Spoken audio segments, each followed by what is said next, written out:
বন্ধুরা, তোমরা সবাই কেমন আছো? আমি তো খুব ভালো আছি। আমার ছোট্ট মিনি ব্লগে আজকে আমি তোমাদেরকে দেখাবো আলু ভাজা। আর আলু ভাজা দিয়ে পান্তা ভাত খেতে কে নাই ভালো লাগে, তবে তার সঙ্গে আরও অনেক কিছু ছিল, কিন্তু সেটা কিন্তু সবার শেষে দেখাবো, এখন কিন্তু দেখাবো না। দেখো, নুন হলুদ দিয়ে এখন আলুটাকে মেখে নিচ্ছি।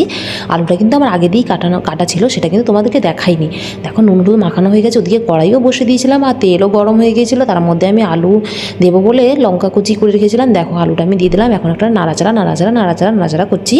করতে করতে দেখো, এটা আমি জল মানে এই জলটাই দেবো, আর বেশ পরিমাণ জল দেবো না। এই তেলে আর জলেই ভাজা হয়ে যাবে, আর ঢাকনা বেশি কিছু দেবো না।